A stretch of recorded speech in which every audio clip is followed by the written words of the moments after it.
네, 이부진 사장의 아들 입학식이었기 때문에 취재진이 더 많이 몰린 게 아닐까 싶은데요. 그러다 보니까 이부진 회장이 저렇게 취재진을 챙기면서 감사하다 인사하는 모습까지 볼 수가 있었습니다. 남혜영 기자님, 근데 저는 이부진 사장도 사장이지만 외할머니 홍라희 여사가 참석을 했잖아요. 엄청나게 손자를 이제 안아주는 모습이 볼 수가 있었는데 어떻게 보셨나요? 네, 오늘만큼은 재벌가의 이 모습이 아닌 평범한 할머니 그리고 엄마의 모습을 볼 수 있었습니다.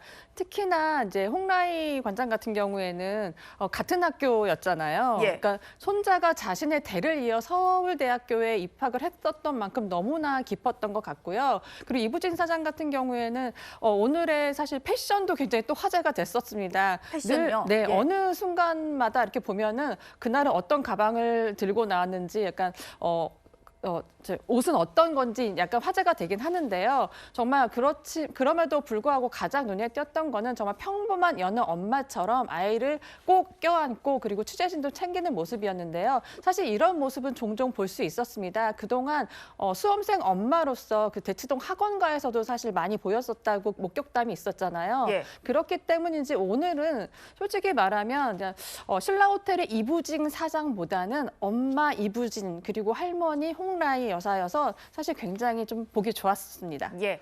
말씀해 주신 대로 홍라희 관장 같은 경우는 서울대 63학번이라서 외손자인 이부진 사장의 아들과는 63년 차 선후배 사이가 됩니다.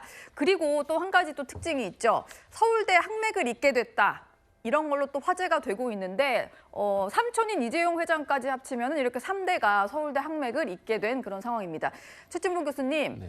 삼성가에서 또 해외로 보내지 않고 국내의 어떤 명문대학에 진학한 걸로도 화제가 됐었잖아요. 그렇죠. 아무래도 이제 한국에서 공부를 하는 게 물론 뭐 외국 가서 공부하는 것도 좀 의미가 될 수 있겠지만 나중에 대학원은 또 외국으로 갈 수도 있는 거거든요. 예. 한국에서 계속 그 인맥을 쌓는 것도 중요하고 물론 뭐 그 나중에 경영을 하는 과정에서 어떤 역할을 할 거냐는 나중에 생각할 문제인데요. 지금으로서는 한국 사회에 좀 더 많은 이해가 필요하다고 생각해요. 대학도 한국에서 다녀보고 학생들하고 젊은이들하고 어떤 고민이 있는지도 함께 고민도 해보고 또 여러 가지 학예 활동도 할 수 있는 거 아니겠어요? 본인이 또 밴드 역할도 했었으니까 그런 활동을 하면서 한국의 청년들이 어떤 경험을 하고 어떤 삶을 사는지 또 여러 종류의 사람들을 만날 수 있잖아요. 예. 그런 경우에 이제 다른 사람의 삶에 대해서 이해할 수 있는 좋은 기회가 될 거라고 생각합니다. 그리고 어쨌든 서울대가 우리나라에서 가장 이제 좋은 대학으로 인식되고 있기 때문에 그런 네. 점에서는 외할머니, 삼촌 본인의 대를 잇는 그런 모습도 사람들에게 또 의미 있는 모습으로 보여줄 수 있고 사실 뭐 삼성가라 하더라도 본인이 열심히 공부하지 않고는 들어갈 수 없는 거잖아요. 저게 그쵸? 돈으로 들어갈 수 있는 곳이 아니기 때문에 예. 그런 점에서는 이 삼성이라고 하는 회사의 이미지도 있지만 아들을 잘 키운 이분인 사장의 어떤 노력 이런 부분도 많이 부각되는 점이 있지 않나 이런 생각이 듭니다. 예. 삼성가의 교육법도 또 화제가 되고 있는데 인문학을 강조한 것으로 알려지고 있습니다. 뭐 특별한 교육법이라고 했을 때 아무래도 삼성가에서는 경영자가 되기 위해서는 인간을 폭넓게 이해해야 된다. 창업주로부터 이어진 어떤 이제 가치라고 하는데요. 이현종 위원께 좀 네. 여쭤보겠습니다. 그러다 보니까 이제 문과 쪽으로 진학을 해서 이제 경제학을 좀 배우겠다 이런 결심을 한 것 같아요. 사실 삼성가의 어떤 교육의 전통은 역사를 꼭 배워야 된다. 역사. 이런 게 있는 것 같아요. 예. 그럼 그만큼 아무래도 이제 기업 같은 경우는 예전에 뭐 공대 뭐 이런 쪽이었지만 문제는 이제 경영자의 입장에 서면 사람과 인간관계라든지 그 다음에 어떤 역사가 쭉 발전되어 온 그런 과정이 있지 않습니까? 제가 옛날에 한번 그런 이야기를 들은 적이 있는데 이건희 회장께서 이제 로마에 어떤 그 IOC가 있어서 방문했다가 로마 관광을 하셨대요. 예. 그때 관광 가이드를 했던 한 교수님이 계신데 그 교수님 이야기를 제가 간접적으로 들어보니까 계속 이건희 회장의 질문이 뭐냐면 왜 로마가 망했나? 로마가 뭐 때문에 망했나? 네. 이런 것들을 유적지를 돌아다니면서 계속 그런 질문을 던지시더란 거예요. 그렇게 번창하던 로마가 왜 한순간에 망했지?